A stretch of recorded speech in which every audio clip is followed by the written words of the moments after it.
चलो यस आज अब इनकम टैक्स का हमारा अगला टॉपिक है इनकम फ्रॉम कैपिटल गेन।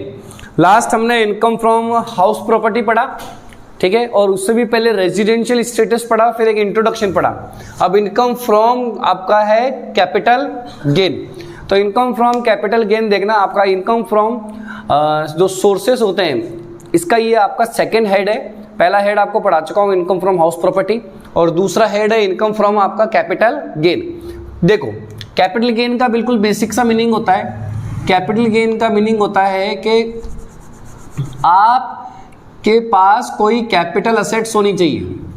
क्या होनी चाहिए आपके पास? कोई कैपिटल असेट्स, और वो कैपिटल असेट्स को आप क्या करोगे? ट्रांसफर। ठीक है, ट्रांसफर को मतलब यहाँ बेसिक सा समझ लो अभी समझने के लिए, सेल के ट्रांसफर को आप क्या हो गया? सेल। मतलब कैपिटल एसेट्स को आप मार्केट में क्या करोगे? सेल। और अगर सेल करोगे तो सेल से आपको क्या होगा? गेन। उस गेन को ही क्या कहा जाता है? या तो लॉन्ग टर्म कैपिटल गेन और या फिर शॉर्ट टर्म कैपिटल गेन। ठीक है, बिल्कुल। तो अब यहाँ देखो सर कैपिटल एसेट्स कौन कौन सी होती है, हमको तो ऐसे पता ही नहीं चलेगा, बहुत सारी होती है। तो यहाँ पर देखना आप सभी, अब एक एक का मीनिंग है, यहाँ पर एक एक का कंसेप्ट है। सबसे पहले है कैपिटल असेट्स। तो कैपिटल असेट्स का एक सिंपल सा मीनिंग होता है कि property of any kind held by SSC. ऐसी कोई प्रॉपर्टी जो एक एसएससी उसका ऑनर हो, एसएससी के हाथ में हो वो प्रॉपर्टी, तो वो क्या कहलाती है? Capital assets. Connected with business और नॉट, चाहे वो बिजनेस से कनेक्ट हो चाहे बिजनेस से कनेक्ट नहीं हो। बट एक्सक्लूड, हमें ना बहुत सारी कैपिटल एसेट्स याद करने से ज़्यादा अच्छा है हम वो याद कर लें कि जो कैपिटल एसेट्स नहीं है। समझ आ गई बात? तो चार ऐसी है जो कैपिटल एसेट्स क्या है? नहीं है। सबसे पहला स्टॉक इन ट्रेड। तो देखो अब स्टॉक इन ट्रेड का मतलब यहाँ पर ये हो गया कि एक शॉपकीपर बिजनेस में भी तो बिजनेस के अंदर भी स्टॉक को क्या करता है? सेल करता है। तो वो बिजनेस का पार्ट है। किसका पार्ट है वो? बिजनेस का। लेकिन यहाँ पर stock in trade, raw material, WIP, finish goods, अगर एक शॉपकीपर एक बिजनेसमैन अगर गुड्स या सर्विस को सेल करता है तो वो आपका कैपिटल असेट्स नहीं माना जाएगा, क्योंकि वो फिर कैपिटल गेन का पार्ट नहीं है, फिर वो आपका किसका पार्ट हो गया? बिजनेस का पार्ट हो गया। समझ आ गई? वो तो स्टॉक नहीं आएगा आपका यहाँ। और एक होता है मूवेबल प्रॉपर्टी असेट्स। अब मूवेबल प्रॉपर्टी क्या होता है? मूवेबल प्रॉपर्टी मतलब बहुत सिंपल सी बात होती है कि ऐसी प्रॉपर्टी जिसको एक जगह से दूसरी जगह उठा के आप क्या कर सकते हो? रख सकते हो। समझ आ गई बात? अब कौन सी नहीं है? एक होती है इमूवेबल प्रॉपर्टी। इमूवेबल प्रॉपर्टी क्या होती है? सिर्फ एक ही होती है, लैंड एंड बिल्डिंग। क्या होती है? जिसको आप एक जगह से उठा के दूसरी जगह नहीं रख सकते। तो मूवेबल पर्सनल प्रॉपर्टी बोली इन्होंने। पर्सनल प्रॉपर्टी का मतलब जो आपके घर में रखी हुई सारी चीजें हैं वो सारी की सारी क्या कहलाती है? Movable personal property. सर घर में तो बहुत सारी ऐसी कीमती चीजें भी देखी जाती है। देखो यहाँ पर, इसलिए यहाँ पर एक्सेप्ट लिखा हुआ है कि घर में जो चीजें हैं आप उसको अगर कैपिटल एसेट्स नहीं मानोगे, लेकिन अगर उससे आपको बहुत सारा बेनिफिट हो जाता है तो वो कैपिटल गेन का पार्ट होता है, आप बच नहीं सकते।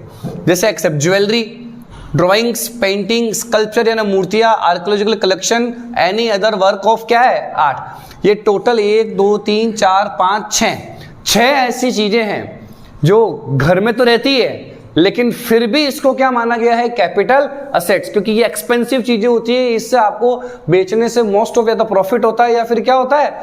लॉस होता है। क्लियर है क्या आपको? लेकिन सर फिर घर में और कौन सी मूवेबल पर्सनल प्रॉपर्टी? फ्रिज हो गया, फैन हो गया, समझ आ गया, बेड हो गया, कूलर हो गया, AC हो गया, तो ये घर की मूवेबल पर्सनल प्रॉपर्टी कहलाती है आपकी। क्लियर है क्या? जो आपको कैपिटल एसेट्स नहीं माननी है, अगर उनको बेचने से अगर आपको फायदा भी होता हो या नुकसान भी होता हो तो वो कोई कैपिटल एसेट्स नहीं है आपकी। लेकिन अगर जैसे ज्वेलरी तो घर में रहती है, समझ आई बात को, तो ये भी कैपिटल एसेट्स माना जाएगा, ना कि मूवेबल पर्सनल एसेट्स मानी जाएगी। समझ आ गई बातों को? तो बताओ कितनी पॉइंट पढ़े अपने? 2। पहला पॉइंट क्या पढ़ा? Stock in trade. उसको शामिल क्यों नहीं करते कैपिटल एसेट्स के अंदर? क्योंकि वो बिजनेस का पार्ट नहीं है। दूसरा मूवेबल पर्सनल प्रॉपर्टी। ठीक है, मूवेबल पर्सनल प्रॉपर्टी में 6 चीजें, घर की 6 चीजों को छोड़कर सारी की सारी कौन सी प्रॉपर्टी कहलाती है? Movable personal property. Jewellery, drawing, painting, sculpture, archaeological collection और any other work of art. चलो देखो तीसरा पॉइंट क्या है आपका? Rural agriculture in India. क्या बोल रखा मैंने आपको? Rural agriculture in India. अगर देश में अगर आपका रूरल एग्रीकल्चर है, समझ आ गई बात? क्या है? मतलब कृषि भूमि है। क्लियर है क्या? इंडिया की तो अगर उसको आप, अगर एग्रीकल्चर लैंड को अगर आप मार्केट में क्या करते हो, सेल करते हो, समझ आ गई, मार्केट में अगर सेल करते हो तो उससे अगर आपको प्रॉफिट होता है तो वो आपका कैपिटल गेन का पार्ट नहीं है, मतलब इनकम टैक्स वाले आपके ऊपर, उसके ऊपर कभी भी टैक्स चार्ज नहीं करेंगे। लेकिन एक छोटा सा पॉइंट यहाँ क्लियर कर देता हूँ कि आपके जो एग्रीकल्चर लैंड है, यहाँ लिखते हैं एग्रीकल्चरल जो लैंड है वो 2 टाइप के होते हैं, एक होता है रूरल और एक क्या होता है, अर्बन। ठीक है, अर्बन कुछ शर्तों के हिसाब से होता है, तो जो अर्बन नहीं है वो सारे के सारे क्या कहलाते हैं, रूरल। तो रूरल एग्रीकल्चर बेचने से, रूरल एग्रीकल्चर कैपिटल एसेट्स का पार्ट नहीं होता, लेकिन urban agriculture land capital assets का क्या होता है, पार्ट होता है। क्या आसान सा एग्जांपल देता हूँ, ठीक है, वो एक सेंसेस अलग है, वो थोड़ा सा, तो वो थोड़ा भी लॉन्ग हो जाएगा, वो आपको मेरे नोट्स में मिल जाएगा। तो इसमें सिंपल सा एक एग्जांपल देता हूँ कि अगर गाँव की जो ज़मीन होती है वो रूरल कहलाती है, इसको फिक्स नहीं है, फॉर एग्जांपल दिया मैंने एक हिंट देने के लिए। और शहर की जो ज़मीन होती है वो क्या कहलाती है, अर्बन कहलाती है। अगर सिटी में अगर आप खेती करते हो तो वो क्या है, अर्बन है, और अगर आप गांव में खेती करते हो तो वो क्या होता है, रूरल होता है। तो एक सिर्फ समझने के लिए ये पॉइंट है ना, बाकी तो वो सेंसस के हिसाब से नाप चौक होती है सारी उसकी। और 4th पॉइंट क्या होता है, गोल्ड डिपॉजिट बॉन्ड्स 1999। चलो देखो, तो बताओ कैपिटल एसेट्स क्या कहती, कितनी चीजें शामिल नहीं करनी होती कैपिटल एसेट्स में, 4। पहला स्टॉक, दूसरा मूवेबल पर्सनल प्रॉपर्टी, तीसरा rural agriculture land. Agriculture land कितने टाइप के होते हैं, 2, एक अर्बन और एक क्या है, रूरल। फिर 4th gold deposit bonds 1999। Clear है क्या आपको?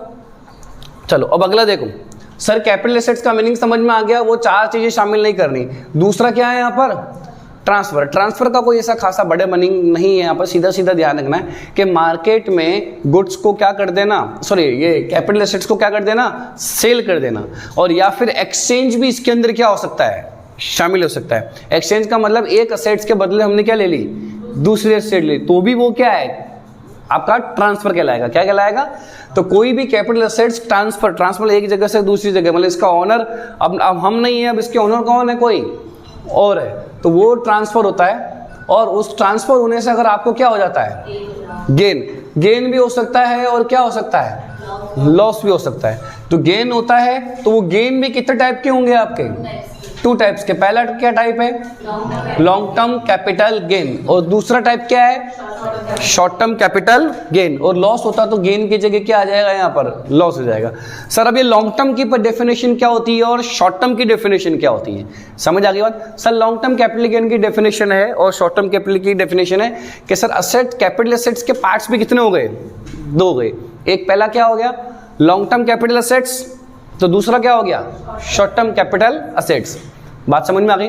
एक तो शॉर्ट टर्म कैपिटल एसेट्स हो गया और लॉन्ग टर्म कैपिटल एसेट्स हो गया। इसका मतलब अगर short term capital assets sell out करोगे तो वो शॉर्ट टर्म कैपिटल गेन हो जाएगा, और लॉन्ग टर्म कैपिटल एसेट्स अगर आप सेल आउट करोगे तो लॉन्ग टर्म कैपिटल गेन हो जाएगा।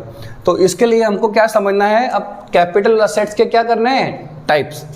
तो पहला टाइप्स आपका यहाँ लिख देते हैं। पहला जो टाइप्स है वो है शॉर्ट टर्म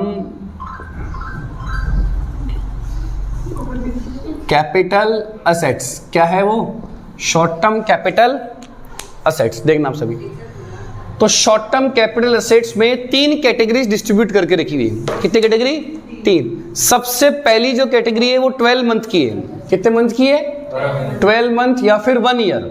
और इसमें 5 बातें आती है, इसमें फिक्स है कि 12th मंथ की कैटेगरी के अंदर ये 5 चीजें फिक्स है। समझ आ गई बात को? पहला लिस्टेड शेयर, दूसरा यूटीआई, तीसरा इक्विटी ओरिएंटेड म्यूचुअल फंड या यूनिट्स भी बोल सकते हो, जीरो कूपन बॉन्ड्स, और क्या है, लिस्टेड सिक्योरिटी। देखो 12 महीने की कैटेगरी में कितनी चीजें हैं, 5। बताओ, लिस्टेड शेयर्स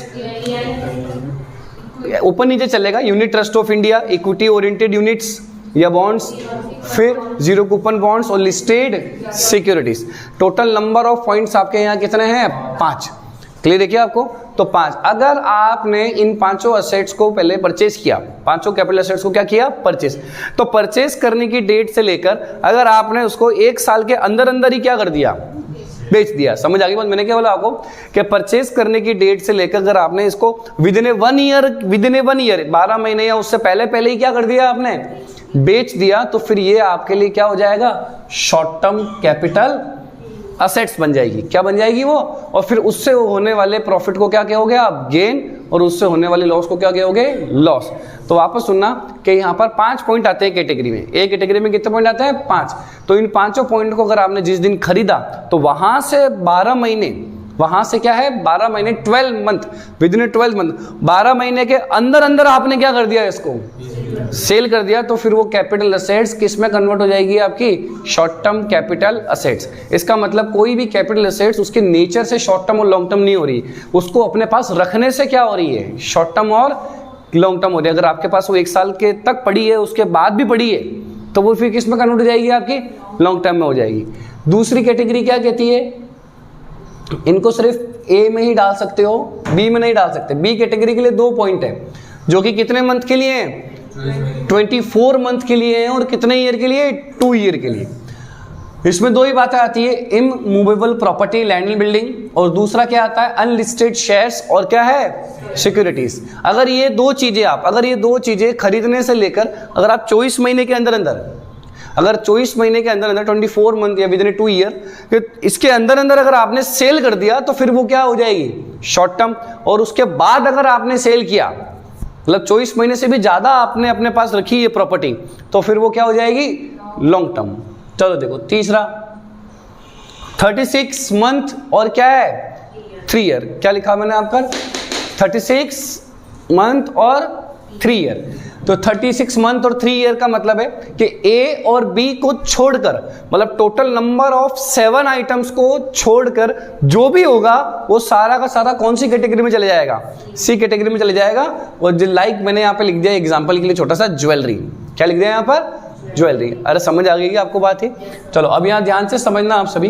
तो वही है कि आपके टोटल नंबर ऑफ कैटेगरीज कितनी है, 3। अपनी अपनी टाइम पीरियड के अंदर अंदर अगर आपने इसको बेच दिया तो शॉर्ट टर्म, और उसके बाद बेचा तो क्या हो गया, लॉन्ग टर्म। तो सबसे पहला बताओ क्या है, 12 मंथ वाला, विद इन 1 ईयर वाला। उसमें क्या है, 5 बातें। पहला, लिस्टेड शेयर। देखो मैं ऐसे तरीके बता देता हूँ। लिस्टेड शेयर तो लिस्टेड सिक्योरिटी, लिस्टेड के दोनों पॉइंट याद हो जाएंगे। क्या बोला मैंने आपको, लिस्टेड शेयर्स और लिस्टेड सिक्योरिटी। समझ आ गई बात आपको? अब यहां पर 0 coupon bonds, unit trust of India और इक्विटी ओरिएंटेड म्यूचुअल फंड या यूनिट्स। क्लियर देखिए आपको, टोटल कितनी हो गई, 5। ये कितने महीने में आती है, 12 महीने में। परचेज की डेट से लेकर 12 महीने के अंदर अंदर अगर आपने बेच दिया तो शॉर्ट टर्म, उसके बाद बेचा तो लॉन्ग टर्म। अगला 24 मंथ में कितनी बातें आती है, 2, इमूवेबल प्रॉपर्टी, दूसरा अनलिस्टेड शेयर्स एंड सिक्योरिटीज। उसको 24 मंथ अगर आपने अपने पास रखा, और अगर रखा और उसके बाद भी नहीं बेचा तो वो 24 मंथ के बाद में कहाँ चले जाएगा, लॉन्ग टर्म में, और उसके अंदर अंदर बेच दिया तो क्या चले जाएगा, शॉर्ट टर्म। इन दोनों, इन 7 आइटम्स को छोड़कर बाकी जो भी आइटम है वो कहाँ चले जाते हैं, 36 मंथ में। इसका मतलब आपको प्रैक्टिकल क्वेश्चन करते समय सीधा सीधा क्या ध्यान रखना है कि कोई भी कैपिटल एसेट्स का नाम आता है तो पहले आप उसकी कैटेगरी डिसाइड कर लो कि ये ए कैटेगरी का है कि बी कैटेगरी का है या फिर सी कैटेगरी का है, ताकि वो कैटेगरी डिसाइड होने से फिर आपको पता पड़ जाएगा कि भाई हाँ ये तो 24 महीने वाला है, ये तो 12 महीने वाला है। फिर सेल करने तक की डेट से लेकर आप क्या करोगे, उसको काउंट करोगे। क्लियर है क्या आपको कि वो उसके अंडर में बेचा कि उसके बाहर में बेचा? क्लियर है क्या आपको? चलो, और लॉन्ग टर्म कैपिटल एसेट्स की तो डेफिनेशन ये कि if asset sold for after 12 month, 24 month और क्या है 36 मंथ। अरे समझ आ गई क्या आपको बात? इसकी डेफिनेशन हम हाथों ही चले थे। और कैपिटल, इससे आपको कैपिटल गेन कितने होते हैं, शॉर्ट टर्म कैपिटल एसेट्स होता है तो short term capital gain, long term capital assets होता है तो क्या होता है, और इसके आइडेंटिफाई के लिए आपको मैंने टाइम पीरियड बता दी। क्लियर है क्या? चलो अब आप लिख लो उसको चाहो तो, ठीक है। 10 सेकंड देता हूं आपको मैं, नहीं तो नोट्स में मिल जाएगा आपको एक। जर्नलिंग के अलावा लॉन्ग पेंटिंग पे आएगी का 36 मिनट।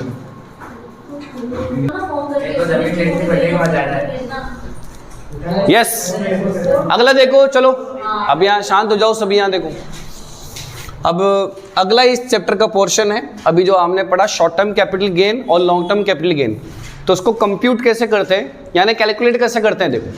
तो computation of short term capital gain बहुत आसान है कि आसान सी भाषा बोलता हूं कि अगर आप किसी प्रॉपर्टी को सेल करोगे तो आप अपना प्रॉफिट कैसे कैलकुलेट करोगे कि जो भी आपने प्रॉपर्टी सेल करी उसकी प्राइस ले ली आपने और उसको जितने में भी खरीदा था वो उसकी कॉस्ट क्या हो जाएगी, माइनस हो जाएगी। वो आपके लिए क्या कहलाता है, गेन होता है। अभी ज्वेलरी 60,000 में बेची और वो खरीदी थी 50,000 में, तो 10,000 का क्या हो गया, गेन हो गया। बस थोड़ा सा यहाँ पर सिस्टम से फॉर्मेट फॉलो करना पड़ेगा और इसमें भी कोई इतना बड़ा सिस्टम नहीं है, बेसिक सा है कि computation of short term capital gain. तो सबसे पहले तो आपको आइडेंटिफाई करना है कि वो शॉर्ट टर्म है कि लॉन्ग टर्म है, उसके हिसाब से ये फॉर्मेट बनेंगे। ध्यान रखना आप, शॉर्ट टर्म है तो शॉर्ट टर्म कैपिटल गेन का फॉर्मेट और लॉन्ग टर्म है तो लॉन्ग टर्म कैपिटल गेन का फॉर्मेट। तो ट्रांसफर प्राइस या फिर क्या बोलेंगे यहाँ पर, सेल्स प्राइस। जितने में इस प्रॉपर्टी को, उस कैपिटल एसेट्स को आपने मार्केट में सेल आउट किया, माइनस क्या करोगे, फिर क्या आ जाएगी आपकी नेट सेल। ट्रांसफर एक्सपेंस, जैसे कोई प्रॉपर्टी अगर आपने बेची तो ऑफकोर्स ब्रोकरेज लगता है, यहाँ पर समझ आएगी, तो ब्रोकरेज लगता है और लॉयर की फीस लगती है, तो वो ट्रांसफर एक्सपेंस हो गया, मतलब बेचते समय जो खर्चे होते हैं। फिर माइनस क्या करोगे, कॉस्ट ऑफ परचेज, जितने में उसको हमने क्या किया था, परचेज किया था। फिर माइनस क्या करना है, कॉस्ट ऑफ इंप्रूवमेंट, अगर हमने उसके अंदर कुछ इंप्रूवमेंट किया हो, जैसे भी बिल्डिंग है तो बिल्डिंग के अंदर हमने एक रूम और बना दिया, तो वो एक रूम बना दिया तो फिर वो आपके लिए क्या हो गया, इंप्रूवमेंट हो गया। अरे बात समझ में आ गई आपको। और फिर ये दोनों एक्सपेंस माइनस करने के बाद जो बचता है वो क्या कहलाता है, शॉर्ट टर्म कैपिटल गेन। और अगर कुछ एग्जम्पशंस हैं, एग्जम्पशंस भी होती है, जैसे लाइक सेक्शन 54, 54B, 54 EC, समझ आ गई बात, 54F। अरे क्लियर देखिए आपको, चलो यहाँ देखो, तो कुछ एग्जम्पशंस होती है वो क्या हो जाएगी, माइनस जाएगी। चलो बताओ, computation of short term capital क्या है, गेन है। तो अब यहाँ सभी देखना आप, ठीक है। देखो, तो ट्रांसफर प्राइस है, सेल्स प्राइस, तो माइनस क्या करोगे, ट्रांसफर एक्सपेंसेस, फिर क्या है, नेट सेल, फिर माइनस क्या करना है, कॉस्ट ऑफ परचेस, और माइनस क्या करोगे, कॉस्ट ऑफ इंप्रूवमेंट। उसके बाद क्या आ जाएगा आपके पास, शॉर्ट टर्म कैपिटल गेन। और फिर माइनस क्या करना है, एग्जम्पशन 54, 54B, 54 EC और 54 क्या है, F। और भी बहुत सारी एग्जम्पशंस होती है, क्लियर है क्या आपको, एक नहीं होती, बहुत सारी होती है। अब अगला, computation of long term capital gain. अगर आपको पता चल गया कि ये लॉन्ग टर्म कैपिटल गेन है, क्या है ये, लॉन्ग टर्म कैपिटल गेन है, तो फिर इसमें क्या करोगे, ट्रांसफर प्राइस या फिर क्या लोगे, सेल्स प्राइस, और फिर माइनस क्या करना है, ट्रांसफर एक्सपेंसेस, और फिर क्या आ जाएगा आपके यहाँ, नेट सेल, और इंडेक्स कॉस्ट ऑफ परचेस। बस फर्क ये है कि यहां पर सिंपल सा बेसिक कॉस्ट ऑफ परचेस आता है और ये कॉस्ट ऑफ परचेस के साथ क्या आ जाता है, इंप्रूवमेंट और परचेस के साथ। इसका एक बेसिक सा मीनिंग होता है कि इस प्रॉपर्टी को हमने सपोज 10 साल पहले खरीदा था, तो ऑफकोर्स 10 साल पहले में तो हमने सपोज 50,000 में खरीदा, आज 10 लाख में बिक रही है, तो क्या 9.5 लाख रुपए के ऊपर थोड़ी ना टैक्स भरेंगे हम, क्लियर है क्या आपको। तो उस 10,000 की वैल्यू को सपोज अगर आज के टाइम खरीदते तो कितने रुपए लगते, क्लियर है क्या। तो एक बेसिक सा एज्यूम इंडेक्स नंबर बनाया जाता है, समझ आ गई बात आपको, मतलब उसको आज की वैल्यू पर लेके आना होता है ताकि वो जो असस्सी होता है उसको ज्यादा वैल्यू पर टैक्स नहीं भरना पड़े। अभी एग्जांपल दिया ना मैंने आपको कि 50,000 रुपए में अगर आपने कोई प्रॉपर्टी खरीदी थी 10 साल पहले, अगर आज की तारीख में वो 10 लाख में बिक जाती है, तो फिर इसका मतलब तो इनकम टैक्स के हिसाब से 10 लाख सेल्स प्राइस हो गई, और माइनस क्या कर दोगे आप अपनी उसकी परचेज की कॉस्ट, तो पीछे कितने बचे, 9,50,000 के ऊपर टैक्स भरना पड़ जाएगा। तो इनकम टैक्स वाले इतने भी अत्याचारी नहीं होते, छोटा सा इन्होंने एक बेसिक सा क्या बना के रखा हुआ है, इंडेक्स नंबर बना के रखा हुआ है। इंडेक्स नंबर का मैंने क्या बोला कि उस 50,000 की कॉस्ट की प्राइस को आप किस पे लेके आ जाओगे, अपने करंट प्रीवियस ईयर में, और करंट प्रीवियस ईयर क्या है अपना 21, 22। अब बस थोड़ा सा यहाँ ध्यान रखना है। तो पहले देखो मैं ना यहाँ पर पूरा का पूरा इंडेक्स कॉस्ट ऑफ परचेस बनाता हूँ, कैसे बनते हैं। अब इंडेक्स कॉस्ट ऑफ परचेस में if any property purchase on और आफ्टर, मतलब 1 अप्रैल 2001, 1 अप्रैल 2001 एग्जिट डेट, और या फिर उसके क्या है बाद 1 अप्रैल 2001 को खरीदा या फिर उसके बाद खरीदा, मतलब 2002, 3, 4, 5, 6, 7, समझ आई हो। तो उसके बाद अगर आपने खरीदा तो आप क्या करोगे कि आपने उसको जितने में भी खरीदा, समझ आई बात, आपने उसको जितने में भी खरीदा और डिवाइड में जिस ईयर आपने उसको परचेज किया ना, उस ईयर का क्या होता है, इंडेक्स नंबर। सर जैसे सपोज 2005 और 6 में हमने क्या किया, 2005-6 के फाइनेंशियल ईयर में हमने इसको खरीदा। अब 2005-6 के फाइनेंशियल ईयर में अगर हमने इसको खरीदा तो फिर ऑफ कोर्स आप क्या करोगे, डिवाइड में 2005 और 6 का इंडेक्स नंबर। सर अब 2005 और 6 का इंडेक्स नंबर बताइए, जिन्होंने बनाया उनको याद नहीं है। समझ आई बातों को? क्यों? क्योंकि इतने सारे इंडेक्स नंबर याद रखना पॉसिबल नहीं होता। तो आपके क्वेश्चंस के अंदर हमेशा इंडेक्स नंबर क्या होता है, गिवन होता है, ऑलवेज गिवन होता है। इस बात का ध्यान रखना है, आपके क्वेश्चन के अंदर इंडेक्स नंबर क्या होगा, गिवन होगा। ठीक है, मल्टीप्लाई क्या करोगे, index number of transfer year, और हमारा ट्रांसफर ईयर क्या है 21, 22। तो ये इंडेक्स नंबर कभी कभी गिवन नहीं होता है, तो आपको करंट का ही इंडेक्स नंबर याद रखना पड़ता है। ये रहा, समझ आ गई बात आपको? करंट का इंडेक्स नंबर 21 और 22 का इंडेक्स नंबर कितना है अपना 317, 317, और 2001 और 2 का इंडेक्स नंबर कितना है 100। तो ये दो ही इंडेक्स नंबर याद रखने हैं, बाकी इंडेक्स नंबर सारे के सारे आपको क्वेश्चन में क्या होंगे, गिवन होंगे। क्लियर है क्या आपको? और अगर अब ये हो गया इंडेक्स कॉस्ट ऑफ परचेस, समझ आई बात आपको? अब यहां पर सुनना, अगर यही 1/4/2001 से क्या खरीदा होता, सपोज पहले खरीदा होता, तो ये रहा तीसरा पॉइंट। तो if any property purchase before 1 अप्रैल 2001, तो इसमें छोटा सा एक पॉइंट ध्यान रखना पड़ता है। अब 1/4/2001 से ही इंडेक्स नंबर आने लगे, उसके पहले इंडेक्स नंबर थे ही नहीं। तो सपोज आपने 1990 में 1990 में आपने इस प्रॉपर्टी को क्या किया था, परचेज किया था, तो उसको जितने में खरीदा, समझ आई, उसको खरीदा सपोज हमने 20,000 रुपए में, और उसकी fair market value, income tax वाले उसकी एक फेयर मार्केट वैल्यू हमेशा देते हैं, वो जो हमेशा कब की होती है, 1 अप्रैल 2001 की होती है। तो सपोज 20,000 है और फेयर मार्केट वैल्यू सपोज 80,000 है, तो दोनों में से जो क्या होगा, हायर होगा, वो हमारे फॉर्मेट में ऊपर आ जाएगा। समझ आ गई? वो हमारे फॉर्मेट में क्या आ जाएगा, ऊपर हो जाएगा। और डिवाइड में फिक्स क्या करना है, 100 करना है, क्योंकि 1/4/2001 से ही पहला इंडेक्स नंबर है, क्योंकि 1990 में तो इंडेक्स नंबर था ही नहीं, जिस ईयर परचेज किया उस ईयर का इंडेक्स नंबर तो था ही। डिवाइड में 100 क्या है, फिक्स, और मल्टीप्लाई पे वही 317। अरे क्लियर है क्या आपको? चलो आगे देखो। अब ये हो गया इंडेक्स कॉस्ट ऑफ परचेज। अब इंडेक्स कॉस्ट ऑफ क्या है, इंप्रूवमेंट है।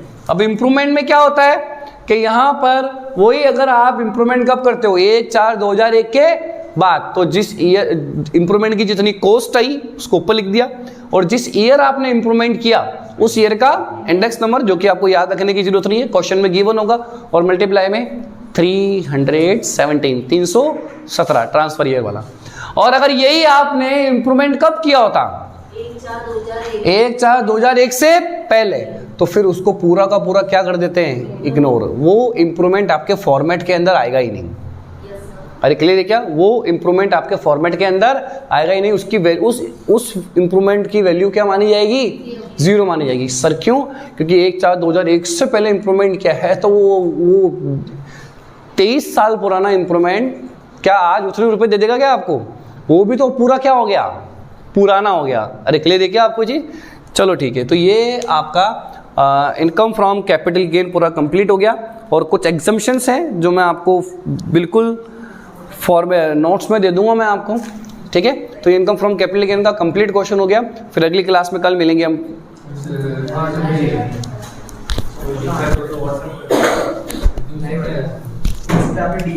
नहीं लगेगी आपको।